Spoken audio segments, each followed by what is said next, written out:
అదే RTV app వార్తల్ని క్షణాల్లో చదివే అవకాశం ఉంటుంది. ఒక న్యూస్ పేపర్, ఒక టెలివిజన్ ఛానల్ మీ చేతుల్లో ఎప్పుడూ ఉంటాయి. అంటే దివ్య వైన్స్లో భాగస్వామి నేను. నా పేరు మేకల నాగరాజు, బేతంచెర్ల. ఇంకోటి మచ్చలేని కుటుంబం సూర్యప్రకాష్ రెడ్డి అని ఇప్పుడు ఎలక్షన్లలోనే రూఢయింది. ఎలక్షన్లు జరిగినాయి కదా, జరిగినందుకే రూఢయింది. అంటే ఏంటంటే ఒకటే చెప్తా, పాత సామెత, కాసే చెట్టుకే దెబ్బలు, మంచి ఉన్నోనికే, నీతికి న్యాయానికి పనిచేసుకోనికే ఎదురు దెబ్బలు తగులుతుంటాయి. అది ఇప్పుడు అవి వాళ్ళు ఇంకొకటి ఎక్స్చేంజ్ అధికారులు కానీ ఇంకొకళ్ళు కానీ మమ్మల్ని ఎవరు వైన్ షాపులను మధ్యవర్తిగా పిలిపించడం లేదని కూడా ఈ సందర్భంగా తెలియజేస్తున్నా. ఎవరు పిలిపించాలి మమ్మల్ని? అంటే ఊహాగానాలను రాసినారు, పత్రికలో ఊహాగానాలను రాసినారు. దయచేసి అందరినీ, ఇక్కడ పత్రికా విలేకరులను అందరినీ కోరుతున్నా, దయచేసి ఊహాగానాలను పేపర్లలో రాయద్దు. ఊహాగానాలను పేపర్లలో రాయొద్దని ఒక ప్రముఖ కుటుంబం, ఒక ఏదో నాలాంటి వాడు ఇంకొక రకంగా చిన్న వాళ్ళ మీద అయితే రాసిన ఒక ప్రముఖ కుటుంబం, ఒక ఎమ్మెల్యే, అంటే కేంద్ర రైల్వే సహాయ మంత్రిగా చేసినాడు, వాళ్ళ నాన్న ముఖ్యమంత్రిగా చేసినాడు. అటువంటి కుటుంబం మీద రాయడం అనేది ఆ పేపర్ చూసిన వెంటనే మాకు బాధాకరం అనిపించింది. సార్, మీరు ఆలోచన చేయండి. ఆలోచన చేసి మరి దీనిపై వచ్చిన దుష్ప్రచారం విరగొట్టాలని, పగలగొట్టాలని కూడా మీ అందరికీ చేతులెత్తి నమస్కరిస్తూ సెలవు తీసుకుంటున్నాను. వచ్చినటువంటి విలేకరులకి, తోటి వైన్ షాప్ ఓనర్లకి అందరికీ నమస్కారాలు తెలియజేస్తున్నాను. నాది బేతంచెర్ల, దివ్య వైన్స్ లైసెన్స్ హోల్డర్ని. మరి గడిచిన పోయిన నెల 14వ తారీఖులో లక్కీ డిప్ ద్వారా బేతంచెర్లలో ఒక దళిత కుటుంబాన్ని చెందిన నాకు ఒకే అప్లికేషన్ వేస్తే ఒకటి షాపు లక్కీ డిప్ ద్వారా తగిలింది. దీన్ని తెలిసి మరి మా ఎమ్మెల్యే గారు కోట్ల సూర్యప్రకాష్ గారు నన్ను ఇంటికి పిలిపించి నన్ను అప్రిషియేట్ చేసి కంగ్రాచులేషన్ చెప్పి, మీరు షాపు బాగా చేసుకోండి, మీకు ఏ విధమైనటువంటి సహకారాలు కావాలని నేను చేస్తాను, మీకు ఇబ్బంది ఉంటే కూడా వచ్చి నన్ను కలవండి అని చెప్పి నన్ను ప్రోత్సహించి నడిపించిన వ్యక్తి సూర్యప్రకాష్ రెడ్డి గారు. మరి అలాంటి వ్యక్తి మీద ఈరోజు పేపర్లో, ఆంధ్రప్రదేశ్ పేపర్లో మరి 2 లక్షలు వాళ్ళకి సంబంధించిన వ్యక్తులు అడుగుతున్నారని ఈరోజు పేపర్లో చూడడం జరిగింది. మేము చాలా బాధపడినాము. కోట్ల అంటే ఒక బ్రాండ్ అంటే కోట్ల.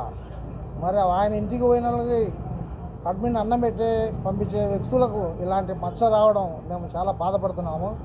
మరి కోట్ల వారికి ఇలాంటి 2 లక్షలు కాదు, 2 రూపాయలు కూడా అడగలే. అవసరం అంటే ఏదైనా ఉంటే నన్ను వచ్చి కలవమని నన్ను చెప్పడం జరిగింది ఎమ్మెల్యే గారు. కాబట్టి దీంట్లో ఇది రాజకీయంగా చేస్తున్న ఒక వర్గం వాళ్ళు చేస్తున్న పని అని నేను మీ ముందర విలేకరులను చెప్తున్నాను. తర్వాత ఎక్సైజ్ డిపార్ట్మెంట్ కూడా మమ్మల్ని పిలిపించడం కానీ, మీరు ఇవ్వండి ఎమ్మెల్యే గారు ఇవ్వడం చెప్పడం కానీ, అది కూడా పచ్చి అబద్ధం అని నేను మీ ముందర నేను తెలియజేస్తున్నాను. కాబట్టి ఇవన్నీ రాతలు ఒక వర్గంలో ఎమ్మెల్యేలకు మచ్చ రావడానికే చేస్తున్నానని ఇది ప్రజలకు తెలియాలి, మీ ద్వారా నేను కోరుకుంటున్నాను.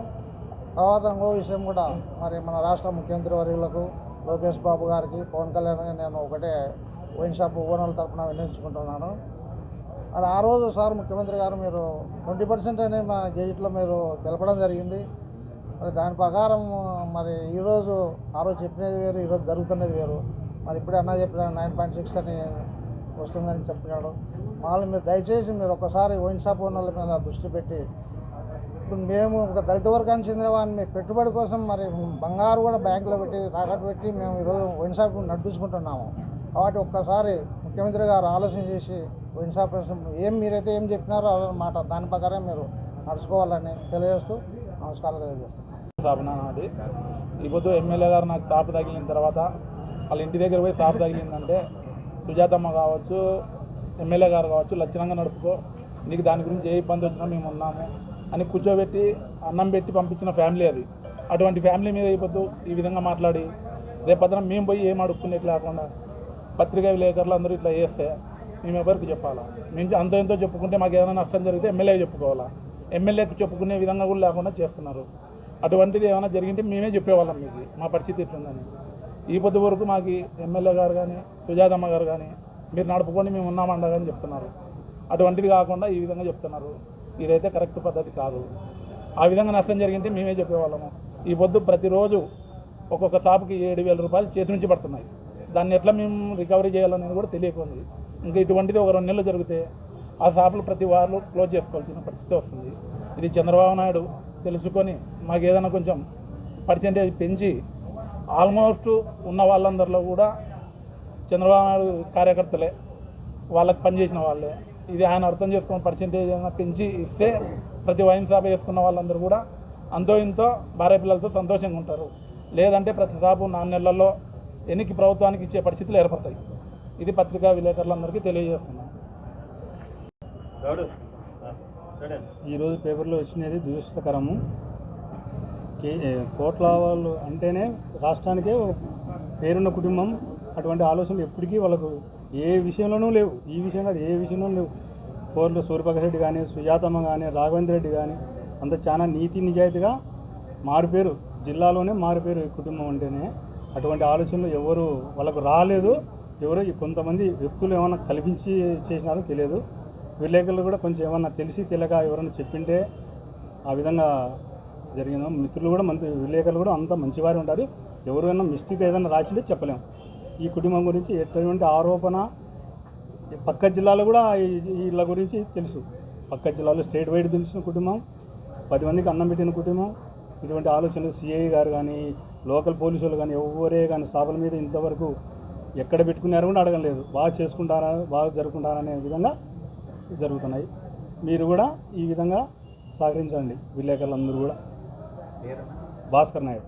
పొద్దుకి మా తెలంగాణ వచ్చింది, ఎవరికి రాలే, ఎవరు ఏ అవార్డు వచ్చింది, ప్యాపిల్ మండలం వచ్చిందా, బేతంచెర్లు వచ్చిందా, ఎవరైనా ఎంటర్ ఎవరైనా డీలర్లను కనుక్కోండి, లైసెన్స్దారులను కనుక్కోండి. ఇంతవరకు అయితే ఎమ్మెల్యే మనుషులు కానీ, ఎమ్మెల్యే కానీ, ఇంకోరు అధికారులు, ఎక్సైజ్ అధికారులు కానీ ఒత్తిడి చేయడం కానీ, లేకుంటే లోకల్ మామూలు సివిల్ ఎస్ఐలు కానీ, సిఐలు కానీ ఎవరైంది మాకు ఎక్కడ పెట్టుకునే షాపు కానీ అడగలే. మాకు ఒకవేళ అధికారుల నుంచి ఏదన్నా మాకు పిల్లంపి ఏదైనా చెప్పినారంటే వెళ్తాం మద్దండి. గవర్నమెంట్ దీని మీద చాలా సీరియస్గా ఉంది. ముఖ్యమంత్రి గారు చాలా సీరియస్గా ఉన్నారు. మాకు తెలియంది ఎక్కడైనా మీరు ఇచ్చినారంటే మీరు ఇబ్బంది పడతారు. 1-2 సార్లు కాదు, 4-5 సార్లు సిఐ గారు కానీ చెప్పినారు. మేము కానీ దాని జోలికి పోవడం లేదు. వాస్తవంగా చెప్పాలంటే మాకు 1,50,000 కంటే ఎక్కువ కావడంలే. మాకు 9.6 వచ్చిందంటే ఎట్లా గిడుతుంది? మాకు నిన్ననే మేము లెక్క చేసినాము. మాకు 3,18,000 లాస్ వచ్చింది ఒక నెలకు వచ్చి. అంటే 12 నెలలకు ఎంత పోతుంది? మాది 36 లక్షలు 40 లక్షలు ఒక షాప్ వ్యక్తి పోతుంది. అయినా ఎమ్మెల్యే గారైనా మేము ఇంతవరకు అయింది ఎవరిని కానీ ఎవరిని పిల్లంపడ ఏ కాన్స్టిట్యూషన్లో జరిగిండరు. నాకు తెలిసి ఎవరైనా చిన్న చోట నాయకులు వేరే కాన్స్టిట్యూషన్లో పిలిచి అడిగినారేమో కానీ ఈ డోన్లో మాత్రం దయచేసి ఇట్లాంటి వార్త రావడము మేము చాలా ఖండిస్తున్నాం, దురదృష్టకరం. దయచేసి ఇట్లాంటి వార్తలు మీరు కానీ ఎంక్వైరీ చేయండి. ఏమన్నా తప్పులు జరుగుతుంటే మా దృష్టికి ఫస్ట్ తీసుకురండి. ఏమైనా జరుగుతున్నాయంటే మేము కానీ సమాచారం ఇస్తాం. మాకు నష్టం వచ్చినప్పుడు ఈ నష్టంలో మళ్ళీ ఇట్లాంటి వార్తలు రాస్తే మళ్ళీ మాకు ఏదైనా రిప్రజెంటేషన్ ఇచ్చి ఎమ్మెల్యే గారి తరఫున ఏదైనా గవర్నమెంట్కి వినియోగించుకోవడానికి అవకాశం కోల్పోతాం. దయచేసి ఇట్లా వార్తలు రాయొద్దని దయచేసి కోరుకుంటాం. నమస్కారం. ఈరోజు ముఖ్యంగా ఇక్కడికి ఇచ్చేయడానికి కారణం ఏంటంటే ఆంధ్రజ్యోతి పేపర్లో ఎమ్మెల్యే గారితో లాలు చేయి 2 లక్షలు ఇచ్చామన్నది ఏదో పేపర్లో వచ్చింది. దాన్ని మేము అందరం వైన్ షాప్ ఓనర్లందరం ఇక్కడికి వచ్చాము. ఈరోజు ప్రెస్ మీట్ ఏర్పాటు చేయడానికి కారణం, ముఖ్య కారణం యాక్చువల్గా 2 లక్షలు ఎటువంటి మాకు ఎమ్మెల్యే గారి దగ్గర నుంచి మాకు టెండర్లు వచ్చిన రోజు నుంచి ఈ రోజు వరకు ఎటువంటి మా ముఖాముఖి కనీసం కలుపుగోలుతనం చర్చ కూడా జరగలేదు. ఇది మేము తీవ్రంగా ఖండిస్తా ఉన్నాం. ముఖ్యంగా మేము మా సమస్యలపై వైన్ షాప్ డీలర్లతో స్టేట్ వైడ్ గా మేము అందరం పోరాటం చేసి మా మార్జిన్ మనీ మీద 20% చెప్పినది 10% వస్తుందని చెప్పి మేము వ్యాపారాలు లేక గగ్గులు పెడతా ఉంటే ఇక్కడ 2 లక్షలు తెచ్చి ఇచ్చే వాళ్ళు ఎక్కడ ఉన్నారు? 2 లక్షలు ఇస్తామని చెప్పి మధ్యవర్తిని వహించే వాళ్ళు ఎక్కడ ఉన్నారు? ఇవన్నీ మేము ఎక్కడి నుంచి వస్తుందో, ఇది ఎక్కడి నుంచి బురద జరుగుతున్నారో మాకైతే తెలియదు. మేము వైన్ షాప్ లో అందరం కలిసి ఒక నిర్ణయానికి వచ్చి ఈరోజు తీవ్రంగా ఖండించాలని నిర్ణయంతో ఈ సమావేశం ఏర్పాటు చేస్తుంది. ముఖ్యంగా మేము చెప్పేది ఏంటంటే 2 లక్షల రూపాయలు ఎమ్మెల్యే గారితో ఇంతవరకు ఎటువంటి చర్చలే జరగనప్పుడు, ముఖాముఖి చర్చలే జరగలేదు.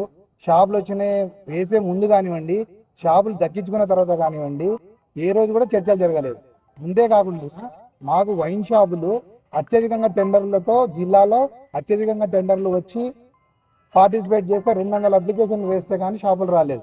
అదే విధంగా ఎమ్మెల్యే గారి సహకారంతోనో లేకపోతే వారికి ఏదైనా లాలుచి పడినటువంటి వ్యవహారం జరిగి ఉండింటే ఇన్ని షాపులు ఏ విధంగా జరుగుతాయి? ఎన్ని టెండర్లు ఎలా వేస్తారు? 200 అప్లికేషన్. దానికి కారణమే ముఖ్యంగా 200 అప్లికేషన్ టెండర్లు పడ్డాయంటేనే దానికి కారణం మేము అందరు వ్యాపారస్తులు హోరాహోరీగా పోటీతో వచ్చినటువంటి షాపులు. ఇటువంటి షాపులు నడుపుకుంటున్న సమయంలో మార్జిన్లు రాక ఇబ్బంది పడుతున్న దానిలలో ఇటువంటి పేపర్లకు ఎటువంటి వాళ్ళు బురదలు జరుగుతున్నారో మాకు తెలియదు. మేము ప్రతిపక్షాలకు కానివ్వండి, ప్రతి ఒక్కరికి కూడా మేము వ్యాపారస్తులుగా మమ్మల్ని వ్యాపారం చేసుకోవడానికి మాకు అవకాశం కల్పించండి. దయచేసి ఇటువంటి బురద జల్లే కార్యక్రమాలు చేస్తే అది మీడియా మిత్రులకైనా సరే, ఇక్కడ మీడియా వాళ్ళు మేము కించపరచడం కాదు కానివ్వండి, రాసేటప్పుడు ఒక్కసారిగా ఆలోచన చేసి మీరు 1-2 సార్లు విచారణ జరిపి మాది ఎటువంటి ఏమైనా ఆలోచన జరిగినాయన్నా కూడా మేమేమైనా ఇంతవరకు ఎక్కడైనా మద్యం తాపడం కానీ, ఎంఆర్పి రేట్ వైలేషన్ చేయడం కానీ ఎటువంటి కార్యక్రమాలు కూడా చేయలేదు. మాకు మార్జిన్ తక్కువ ఉన్నా కూడా మేము ఎంతసేపు ఉన్నా సామరస్యంగా ప్రభుత్వంతో ఒప్పించుకొని మా మార్జిన్ పెంచుకునే ప్రయత్నం చేస్తా ఉన్నాం తప్ప ఇక్కడ ఎటువంటి లాలచీ వ్యాపారాలు ఎక్కడ జరగడం లేదు. పోనీ మన డోన్ వదిలేయండి, జిల్లా మొత్తం తీసుకొనివ్వండి, మినిస్టర్లు ఉన్నారు, ఎమ్మెల్యేలు ఉన్నారు, ఏ కాన్స్టిట్యూషన్ అనే విధంగా జరిగిందా? ఎక్కడ జరగదని ఏ విధంగా మీరు బురదజల్ల కార్యక్రమం చేస్తా ఉన్నారు? పాత్రికా మిత్రులకు చేతులెత్తి నమస్కరించి మొక్కుతా ఉన్నాం. దయచేసి ఇటువంటి మాటలు చెప్పేటప్పుడు, పేపర్లో రాసేటప్పుడు కానివ్వండి, దయచేసి కొంచెం ఆచితూచి మా వ్యాపారస్తులను దృష్టిలో పెట్టుకోండి. లక్షలు పెట్టుబడి పెట్టి వడ్డీలకు పైసలు తీసుకొని వచ్చి మేము వ్యాపారం చేస్తా ఉన్నాం. ₹2 వడ్డీ కట్టాలంటే మాకు ఇక్కడికి అలా చాలా ఇబ్బందుల్లో పాలవుతా ఉన్నాం. ఇటువంటి టైంలో మీరు ఈ విధంగా నిర్ణయాలు తీసుకొని పేపర్లలో వచ్చిన ఎలక్ట్రానిక్ మీడియాలలో కానీ బురద జల్లే కార్యక్రమం జరిగితే మేము వ్యాపారాలు సజావుగా జరుపుకోవడానికి కూడా చాలా కష్టం. మేము మా నష్టాలను అర్థం చేసుకొని మీరు మా అందరికి సహకరిస్తారని చెప్పి పాత్రికే మిత్రులకు మరీ నేను విన్నవించుకుంటా ఉన్నాను. దయచేసి అది కొంచెం సహకరించండి. ఇక్కడికి వచ్చినటువంటి వైశాఖ ఓనర్లను కూడా మీరు పేరున ప్రతి ఒక్కరిని అడగండి. ఎక్కడ ఎటువంటి మా మధ్యలో కూడా ఇంతవరకు ఎటువంటి చర్చలు లేవు. ఎలా జరుపుకుంటాం అనే దానికి కూడా ఒక చర్చ లేదు. అటువంటి మాకు తెలిసి ఇక్కడ ఉన్న వాళ్ళలో కూడా ఒకరికొకరికి ముఖ పరిచయాలు కూడా లేవు సరిగ్గా. మీరు కావాలంటే విచారించుకోండి, అందరికీ తెలుస్తుంది. కాబట్టి దయచేసి అది ఒకటి తీవ్రంగా మేము ఖండిస్తా ఉన్నాం. పేపర్కి వచ్చిన విషయాన్ని కూడా మా మిగతా మిత్రులతో కూడా మీరు మాట్లాడండి. అందరిది కూడా ఒకటే అభిప్రాయం, నా ఒక్కటే అభిప్రాయం కాదు, ఇది అందరి అభిప్రాయం. మీరు అందరి అభిప్రాయం తీసుకుంటారని తెలియజేస్తుంది. ఎంఆర్పి ధరలకు అమ్ముతుంటేనే మేము నష్టపోతా ఉన్నాము. 20% మార్జిన్ చెప్పింది, మాకు ఇప్పుడు 9.6 మార్జిన్ వస్తూ ఉంది. దాంతోనే మేము వడ్డీలు కట్టుకునేది ఇబ్బందిగా ఉంది. ఇది వాస్తవం. ఇది మీరు బ్యాలెన్స్ షీట్, మా బ్యాలెన్స్ షీట్లు తీసుకుంటే కూడా మీకు క్లియర్ కట్గా తెలుస్తుంది. నిన్న కూడా స్టేట్ వైడ్ గా అసోసియేషన్ మీటింగ్ జరిగింది. ప్రభుత్వానికి ఒక విన్నపతి పత్రం కూడా ఇవ్వబోతా ఉన్నాం దీని మీద. ఇది అందరికీ తెలిసిన విషయం, ప్రతి వైన్ షాప్ డీలర్లకు తెలిసిన విషయమే. వైన్ షాప్ ఓనర్లు అందరూ అసోసియేషన్ గా ఏర్పడి కూడా అది ఆ విధంగా చర్యలు కూడా జరుగుతూ ఉన్నాయి. ఎటువంటి ఎంఆర్పి వైలేషన్ జరిగిందని మీకు ఎక్కడన్నా కానీ దాఖలాలు ఉన్నాయా? మరిన్ని వీడియోస్ కోసం ఛానల్ ని సబ్స్క్రైబ్ చేయండి. లేటెస్ట్ అప్డేట్స్ కోసం వాట్సాప్ ఛానల్ ని ఫాలో చేయండి. అండ్ లింక్ డిస్క్రిప్షన్ లో ఉంది.